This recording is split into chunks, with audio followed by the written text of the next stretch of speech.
భూలోక కైలాసమైనటువంటి కాశీని దర్శిస్తున్నారు మీరు. ఇది కాశీ విశ్వనాథుడి ఆలయానికి వెళ్ళేటటువంటి మార్గం. ఇది దశాశ్వమేధ ఘాట్ నుండి విశ్వనాథుడి ఆలయానికి గేట్ నెంబర్ 2 ఇటువైపు వెళ్ళేటటువంటి దారి ఇది. భక్తులందరూ కూడా విశ్వనాథుడిని దర్శించడం కోసం ఈ మార్గం గుండా వెళుతూ ఉన్నారు. ఇటు గేట్ నెంబర్ 2 ఉంటుంది. మొత్తం విశ్వనాథుడి ఆలయానికి 4 గేట్లు ఉంటాయి. ఇది 2వ నెంబర్ గేటు. ఇది కాశీ విశాలాక్షి అమ్మవారి ఆలయానికి వెళ్ళేటటువంటి మార్గం. ఇది కాశీని దర్శించడం విశేష ఫలితం. అందుకే మీకు ఈ వీడియో పంపిస్తున్నాను. చక్కగా మీరు ఈ కాశీని దర్శించండి. ఈ విధంగా రేపు ఉదయం మహాశివరాత్రి సందర్భంగా భక్తుల గోత్రనామాలతో కాశీ విశ్వనాథ జ్యోతిర్లింగానికి అభిషేకం చేయబోతున్నాను. అందుకు గంగా నదికి వెళ్ళడం జరుగుతోంది.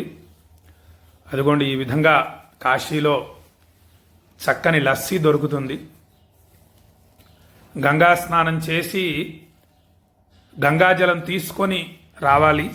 తీసుకొని వచ్చి చక్కగా విశ్వనాథ లింగానికి రేపు అత్యంత భక్తితో త్రికరణ శుద్ధిగా భక్తులందరికీ కూడా ఆయురారోగ్య అష్టైశ్వర్య ప్రాప్తి కలగాలని, మనస్సులోని కోరికలన్నీ కూడా నెరవేరాలని, సమస్త దోషాలు, గ్రహబాధలు, అరిష్టాలు, అనారోగ్య బాధలు అన్నీ కూడా భస్మం కావాలని చెప్పి జాగ్రత్తగా త్రికరణ శుద్ధిగా శివరాత్రి పూజలు చేయటం జరుగుతోంది. హర హర మహాదేవ, హర హర మహాదేవ. ఇది విశాలాక్షి అమ్మవారి ఆలయానికి వెళ్ళే దారి. మధ్యలో ఈ విధంగా అనేకం మనకి దర్శనమిస్తూ ఉంటాయి. హర హర మహాదేవ, హర హర మహాదేవ. అదిగోండి ఎంత చక్కగా ఉన్నాడో చూడండి కృష్ణయ్య. కాశీలో దొరకని వస్తువు అంటూ ఏదీ లేదు. అన్నీ దొరుకుతాయి, అన్నీ లభిస్తాయి. చాలా విశేషంగా ఉంటుంది. ఇదిగోండి ఈ విధంగా చీరలు దొరుకుతూ ఉంటాయి. సర్వమంగళమాంగళ్యే శివే సర్వార్థ సాధికే శరణ్యే త్ర్యంబకే గౌరీ నారాయణీ నమోస్తుతే. అదిగోండి విశాలాక్షి అమ్మవారి గోపురం ఇది. హర హర మహాదేవ, హర మహాదేవ. రేపు కాశీ విశాలాక్షి అమ్మవారికి కుంకుమార్చన, అన్నపూర్ణాదేవికి కుంకుమార్చన కార్యక్రమాలు కూడా కాలభైరవ స్వామివారు చేయిస్తున్నారు.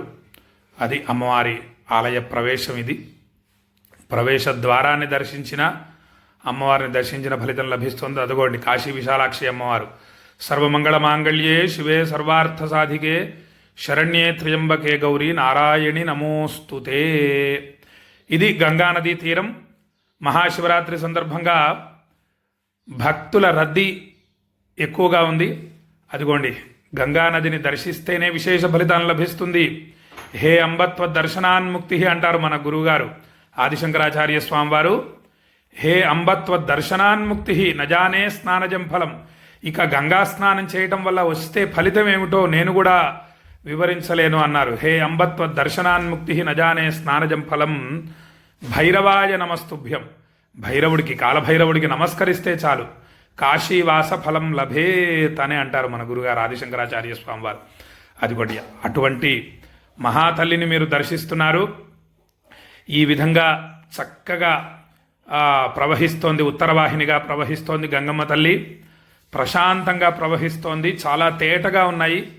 గంగా జలం చాలా తేటగా ఉంది. నీళ్లు కూడా చాలా పవిత్రంగా శుద్ధంగా ఉన్నాయి. భక్తులందరూ గంగా స్నానం చేసి తరిస్తున్నారు. అమ్మవారి యొక్క సంపూర్ణ అనుగ్రహాన్ని పొందుతున్నారు. విశ్వనాథుడి సేవకు ఈ విధంగా తల్లి మనల్ని శుద్ధం చేసి పంపిస్తుంది. చక్కగా విశ్వనాథుడిని, నాన్నను సేవించండి, తండ్రిని సేవించండి అని పంపిస్తుంది గంగమ్మ తల్లి. అదిగోండి ఎంత శుద్ధంగా ఉందో చూడండి గంగా. హరహర గంగే, హరహర గంగే. గంగా స్నానం మామూలుగా విశేష ఫలితాన్ని అనుగ్రహిస్తుంది. కాశీలో గంగా స్నానం ఇంకా విశేషం. ఎందుకోసం అంటే బ్రహ్మనాళ ఉంది కాశీలో, ఈ గంగా నదిలో. తర్వాత గంగా నది గర్భంలో అనేక ఆలయాలున్నాయి. అనేక దేవతామూర్తులు ఈ యొక్క గంగా నదిలో ఉన్నాయి కాశీలో. కాబట్టి చాలా విశేషం.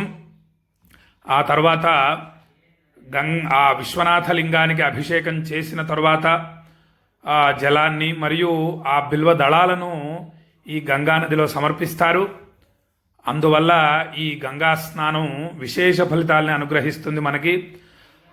అలాగే అనేక ఆలయాలు ఉన్నాయి. బిందుమాధవుడి ఆలయం, విశాలాక్షి అమ్మవారి ఆలయం, అన్నపూర్ణాదేవి, కాలభైరవుడు మొదలైన మహాశక్తివంతమైనటువంటి దేవతలందరికీ కూడా అభిషేకం చేసినటువంటి జలాలు మరియు నిర్మాల్యాలు అవన్నీ కూడా చక్కగా ఈ గంగా నదిలో కలుస్తూ ఉంటాయి. అందుకని మనం ఇక్కడ స్నానం చేయడం చాలా విశేషం. మధ్యాహ్నం 12 గంటలకు వ్యాస మహర్షి స్నానం చేస్తారు. వ్యాసో నారాయణో హరి, సాక్షాత్తు నారాయణ స్వరూపం వ్యాస మహర్షి. కాబట్టి మధ్యాహ్నం 12ంటికి స్నానం చేయడం చాలా విశేషం. అలాగే దత్తాత్రేయ స్వామి వారు కూడా కాశీలో గంగా స్నానం ప్రతిరోజు చేస్తూ ఉంటారు. కాబట్టి కాశీలో గంగా స్నానం చాలా విశేషం. సంవత్సరానికి ఒకసారి కాశీకి వచ్చి